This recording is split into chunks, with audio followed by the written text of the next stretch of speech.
తళుకులా తారక భూమి దిగి నాదరి చేరని ప్రేమగా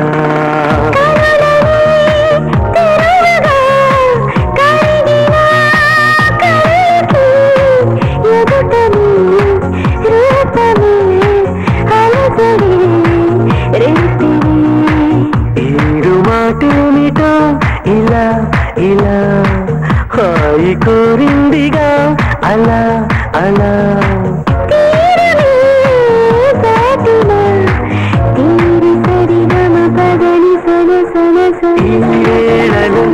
ఈ హాయిలా మనదైనది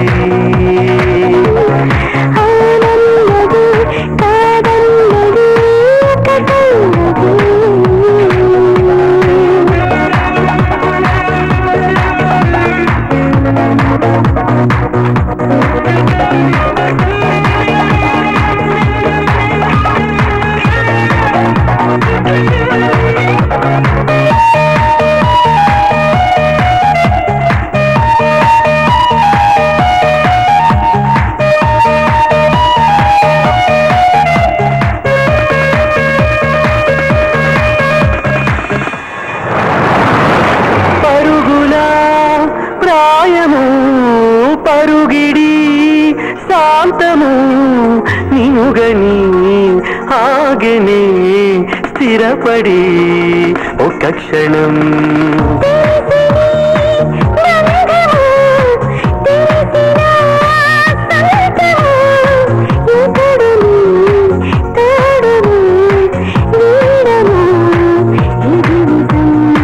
నేను నీవే కదా ప్రియా ప్రియా నీవు నేనే కదా Priya Priya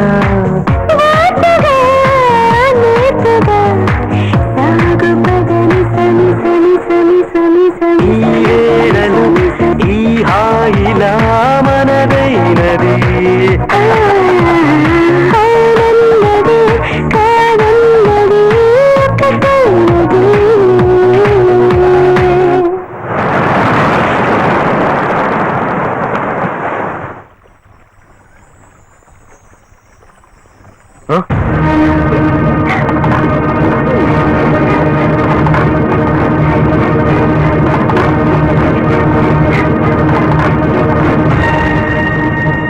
Don't touch my heart. Don't touch my heart.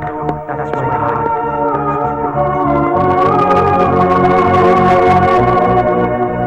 ఆ ప్రాజెక్ట్ రిపోర్ట్ చాలా Yes, అర్జెంట్, sir. ఇమీడియట్ గా రెడీ చేయి. Okay sir. What mister Prasad Rao, ఏదో చెప్పడానికి వచ్చినట్టున్నావు, చెప్పవేంటి? అవును సార్, నాకు కొంచెం అమౌంట్ కావాలి. Any problem?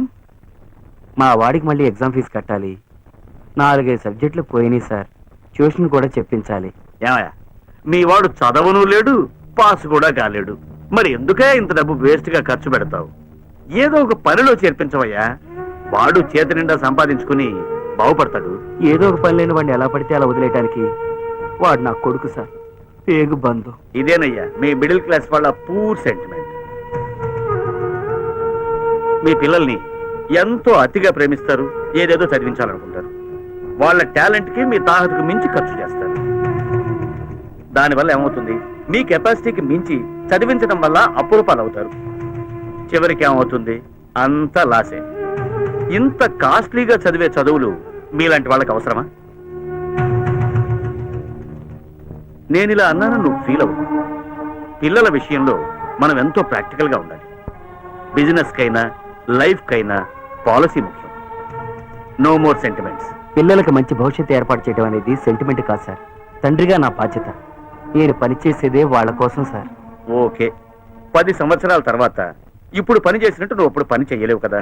సంపాదించిన డబ్బు మొత్తం పిల్లలకే ఖర్చు చేసేస్తే చివరకు నీకేం మిగులుతుంది చెప్పు? బాధ్యత తీరిందన్న తృప్తి, పిల్లలు ఉన్నతంగా బతుకుతున్నారన్న ఆనందం ఉంటుంది సార్. అది నీకు అన్నం పెట్టవు. ముసల్తనంలో వాళ్ళు నిన్ను బాగా చూస్తారన్న నమ్మకం ఉందా నీకు? చూడాలనుకోవటం లేదు సార్. ఓ, అయితే కనీసం ఓల్డ్ ఏజ్ హోమ్ లో జాయిన్ అవ్వడానికైనా అమౌంట్ దాచుకున్నావా? ఆ అవసరం నాకు తప్పకుండా రాదు సార్. ఓహో, అయితే ఫ్యూచర్ గురించి నీకు ముందుగానే తెలుసా? అదంతా నాకు తెలియదు సార్, కానీ జీవితంలో ఎలా నడుచుకోవాలో నాకు తెలుసు సార్. వాట్? పండైనా విత్తనమైనా ఆ చెట్టు నుంచే పుడుతుంది సార్. అలాగే సార్ మనం కూడా పిల్లల నుంచి మనం ఏమీ ఆశించకూడదు సార్. వినడానికి బాగానే ఉంది. రేపు కాలు చెయ్యో పడిపోయిందనుకో, ఏం చేస్తావు? అప్పుడు నీ పిల్లల మీద ఆధారపడవా? సపోజ్ వాళ్లే గనక నిన్ను కాదంటే అప్పుడు నీ పరిస్థితి ఏంటి? ఆ పరిస్థితి నాకు అసలు రాదు సార్. ఎలా చెప్పగలవు? పెంపకం సార్. వాట్? అవును సార్, పిల్లలతో మన మూమెంట్స్ పాజిటివ్గా ఉండాలి, ఫ్రెండ్లీగా ఉండాలి. వాళ్ళకి మనం వెల్ విషెస్ అన్న నమ్మకాన్ని మనం కలిగించాలి. అలాంటి పేరెంట్స్ ని ఏ కొడుకు వదులుకోడు సార్. ఈ కాలంలో కూడా అలాంటి కొడుకులు ఎవరైనా ఉన్నారంటావా? ఉన్నారు సార్. శ్రీరాముడు అనే పేరు ఈ లోకంలో ఎలా నిలిచిపోయిందో అలాంటి బిడ్డలు ఉన్నారు సార్. ఎక్కడ? ఒక్కరిని చూపించు. నిహాల్. మావాడా?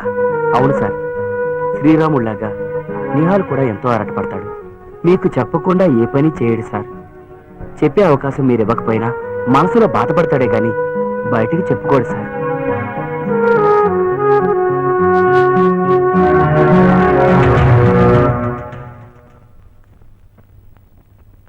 సార్, పసివాళ్లుగా ఉన్నప్పుడు పిల్లల్ని ఎత్తుకుంటాం, ముద్దు చేస్తాం. వాళ్ళు ఎదిగే కొద్దీ సంపాదనలో పడి మనమే వాళ్ళకు దూరం అవుతాం. వాళ్ళు ఎదిగాక మనకు వయసు ఉడిగాక మనకు ఓల్డేజ్ హోమ్సే దిక్కవుతాయి సార్. సార్, ఒకే ఒక్కసారి మీ కొడుకుని గుండెలకు హత్తుకోండి సార్. అది మీరు చేసే 1000 కోట్ల బిజినెస్ సరిపోదు సార్. సార్, నిహాలు మీ కొడుకుగా పుట్టడం మీ అదృష్టం సార్. దాన్ని దూరం చేసుకోకండి ప్లీజ్.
ఆ ప్రేమదేవత తల్లికి నా మనసులోని మాటని మూట రూపంలో కొంగు కట్టాను.